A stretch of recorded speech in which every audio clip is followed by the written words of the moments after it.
Bismillah, alhamdulillah, wassalatu wassalamu ala rasulillah, rabbi syrah li sadri wa yassir li amri wa hlul 'uqdatam min lisani yafqahu qawli. Assalamualaikum warahmatullahi wabarakatuh. Alhamdulillah, kita sekarang masuk ke pelajaran 13A, kursus Bahasa Arab Understand Al-Quran the Easy Way, masih bagian 1 tentang salat.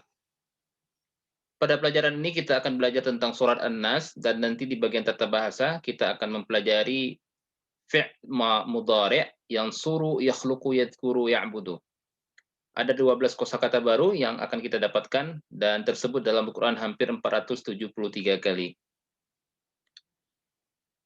Dan nanti di akhir pelajaran ke-13 kita akan belajar total 156 kosakata yang terdapat di dalam Al-Quran hampir 32.111 kali. Baik, jangan pernah lupakan 7 tugas, 2 pada tilawah, 5 menit dari hafalan, 5 menit dari mushaf, 2 pada belajar dari buku dan lembar kosakata, dengarkan MP3, doakan teman Anda, baca surat berbeda dalam sholat. Dan jangan pernah lupakan doa kepada Allah Subhanahu wa taala, Rabbi zidni ilmah. Ya Allah, tolonglah kami dalam belajar Al-Qur'an di kelas ini. Baik, surat An-Nas, surat terakhir di dalam Al-Qur'an, di akhir Al-Qur'an. Ini adalah surat terakhir dari Al-Qur'an dan pengenalan surat ini telah diberikan sebelumnya di pelajaran terakhir. Baik, kita mulai. A'udzubillahi minasyaitonirrajim. Qul a'udzu birabbin nas. Qul, katakanlah, a'udzu, aku berlindung, birabbin nas, kepada Tuhan umat manusia. Baik, qul dan a'udzu telah kita pelajari sebelumnya di surah Al-Falaq. Katakanlah, qul, katakanlah, a'udzu, aku berlindung.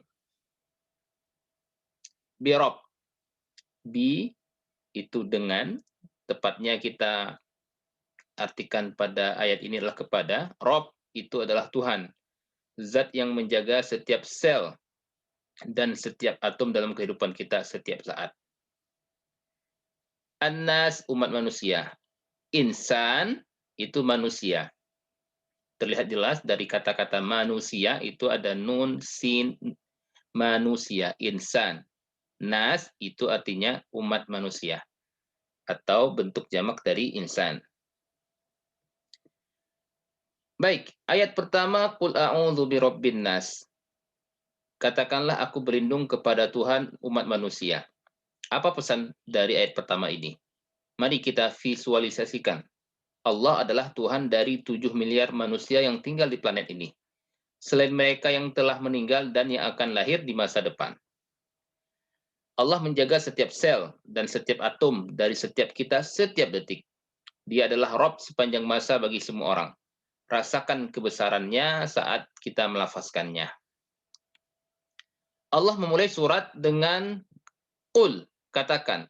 Kita harus membaca surat ini serta menyampaikannya kepada orang lain dengan penuh kebijaksanaan dan kebaikan, seperti yang telah dilakukan Nabi Shallallahu Alaihi Wasallam. Baik, mari sama-sama kita praktekkan ayat pertama ini. Ulangi, ikuti ucapan saya dengan maaf, sebutkan arti dari ucapan yang saya bacakan dari ayat ini. Qul, katakanlah, a'udzu, aku berlindung, birabbi, kepada Tuhan, An-nas, umat manusia. Baik, sekarang terjemahkan seluruhannya. Qul a'udzu birabbin nas.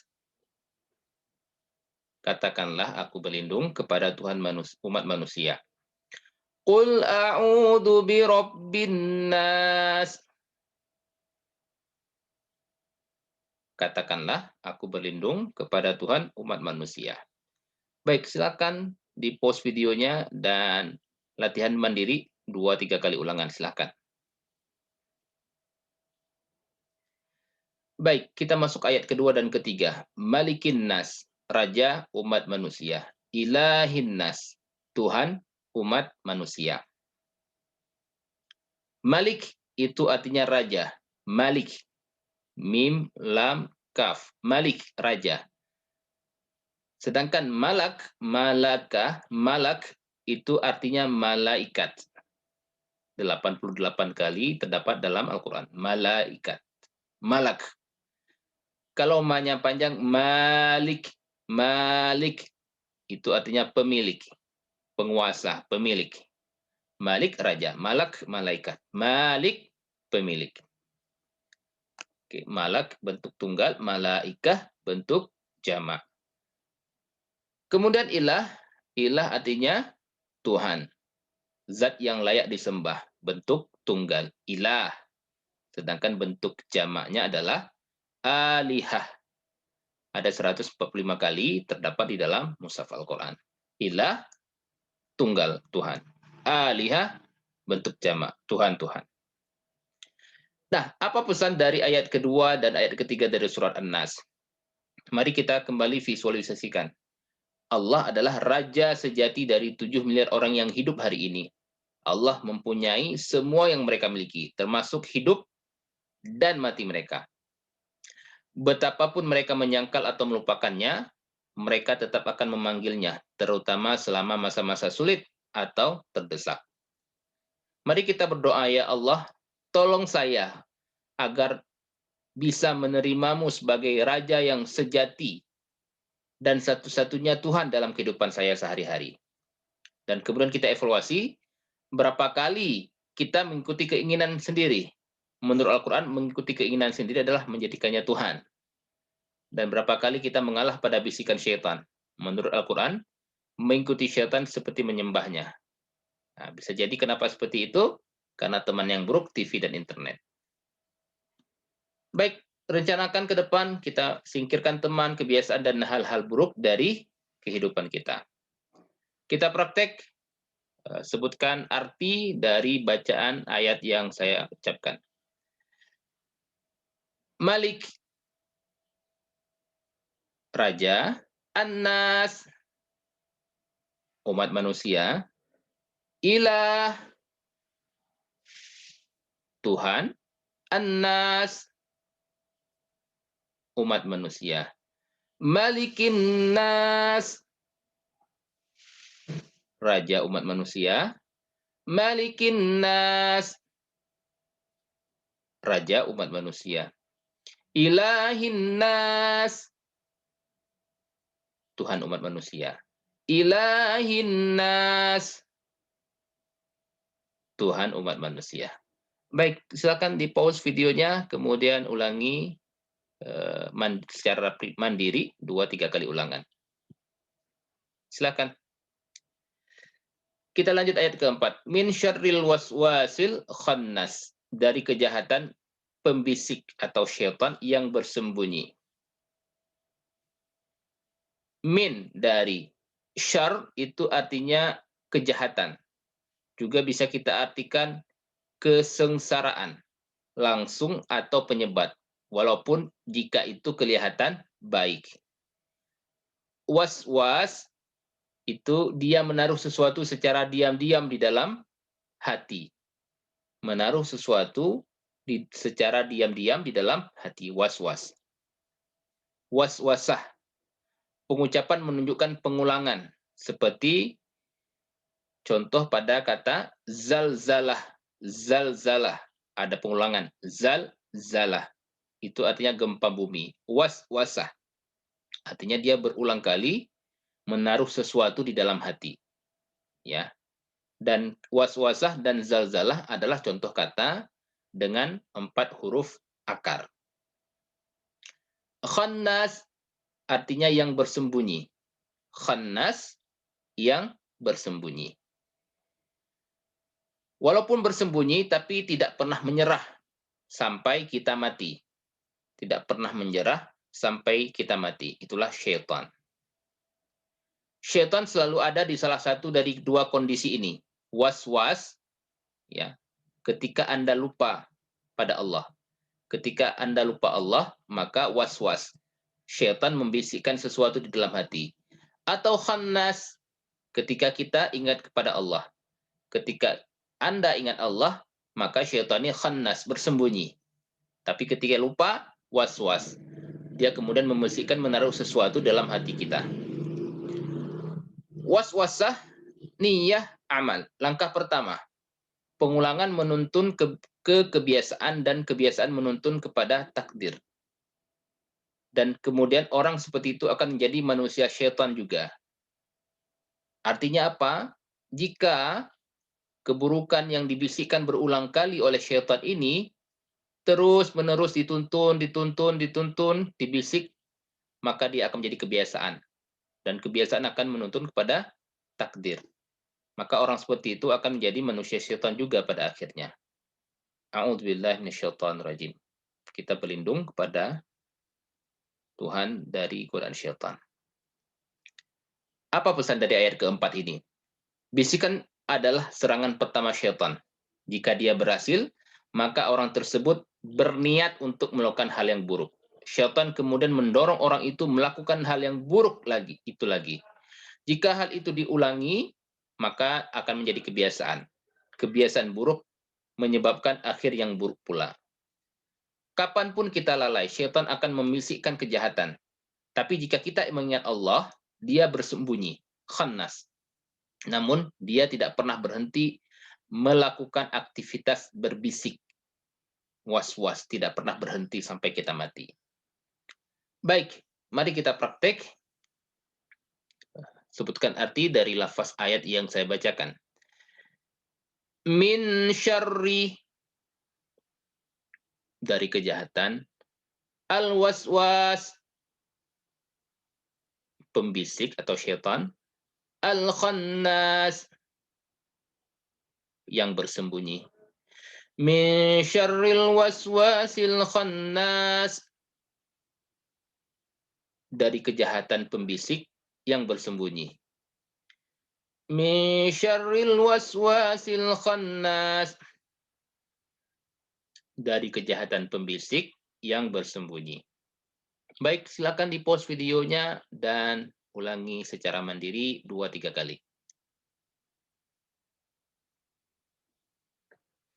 Kita lanjut ayat kelima. Alladzi yuwaswisu fi sudurin nas, yang membisikkan kejahatan ke dalam dada umat manusia. Alladzi artinya orang yang. Yuwaswisu itu membisikkan. Was-was, pembisik atau orang yang membisikkan. Was-was. Yuwaswisu, membisikkan. Yuwaswisu, membisikkan. Apa yang dibisikkan? Kejahatan. Sadr. Sadr itu artinya dada. Sudur itu bentuk jamak. Sadr bentuk tunggal. Sudur itu bentuk jamak dari dada. Dada. Nah, apa pesan dari ayat kelima?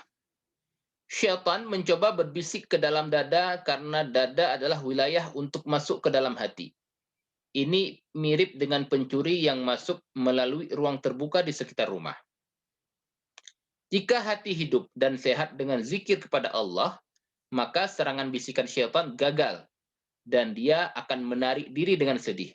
Namun jika tidak, orang tersebut akan jatuh ke dalam dosa. Allah berfirman tentang Al-Quran, wa syifa'ul lima fis sudur, yaitu penyembuh untuk apa yang ada di dalam dada. Quran surat 10 ayat 57. Ada banyak penyakit hati seperti ketidakpedulian, keraguan, kemunafikan, keinginan jahat, permusuhan, kebencian, dengki, dan lain-lain. Baik, mari kita praktek ayat kelima. Sebutkan arti dari lafaz ayat yang saya bacakan.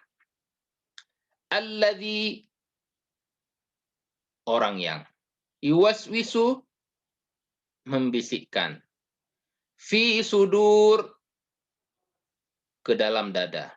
Annas, umat manusia. Oke, baik. Alladzi yuwaswisu fi sudurin nas, artinya orang yang membisikkan ke dalam dada umat manusia. Alladzi yuwaswisu fi sudurin nas, orang yang membisikkan ke dalam dada umat manusia. Alimu, ajarkan, pause video, ajarkan atau ulangi secara mandiri 2 sampai 3 kali. Silahkan. Kita lanjutkan. Ayat ke-6. Minal jinnati wan nas, dari kalangan jin dan umat manusia. Minal jinnah, dari kalangan jin. Satu jin selalu ada dengan kita masing-masing. Di dalam diri kita ada satu jin yang selalu bersama kita. Ditambah yang lain seperti khanzab yang mengganggu saat salat. Jadi kita tidak perlu mencari rumah berhantu untuk mencari jin.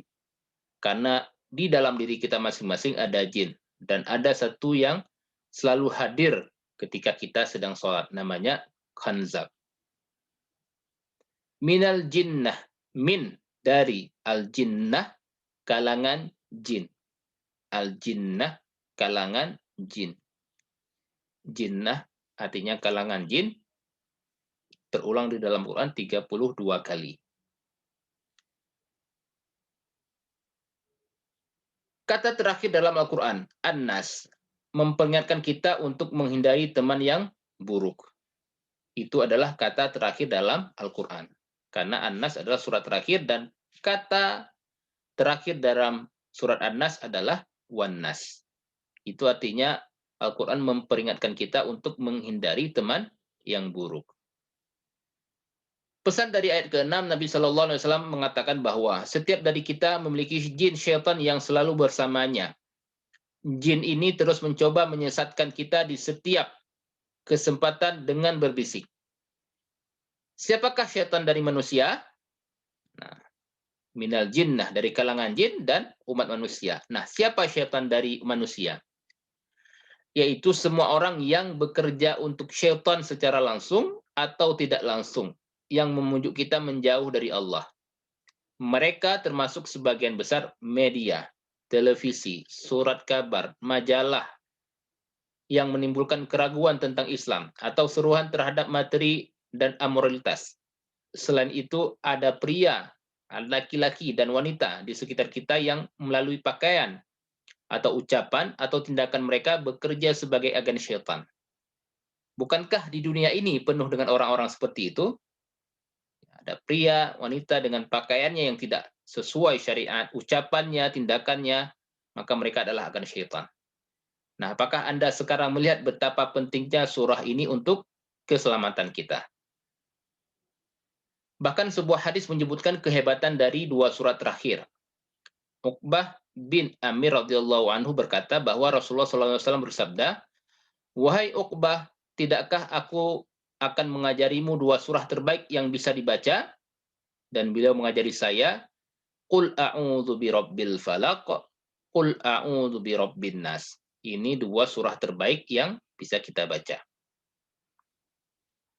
Maka mari kita rencanakan, cobalah untuk menghindari semua program, gadget, dan teman yang buruk. Dan mari gunakan waktu untuk melakukan hal-hal yang baik. Selain mencari pertolongan Allah, berusahalah secara bersama-sama untuk mewujudkan masyarakat yang bersih dan bebas dari hal-hal yang jahat. Kita praktek, sebutkan arti dari ayat yang saya bacakan. Min, dari, al-jinnah, kalangan jin, wan-nas, dan umat manusia. Minal jinnati wan-nas, dari kalangan jin dan umat manusia. Minal jinnati wan-nas, dari kalangan jin dan umat manusia. Baik, silakan videonya di pause, kemudian bisa diulangi secara mandiri 2-3 kali. Silakan. Baik, alhamdulillah materi ke-13A selesai kita pelajari. Mari sejenak kita beristirahat dan kita akan mulai pelajaran tentang tata bahasa dan tips belajar. Kita cukupkan terlebih dahulu. Subhanakallahumma bihamdika nasyhadu an la ilaha illa anta nastaghfiruka wa natubu ilaik. Assalamualaikum warahmatullahi wabarakatuh.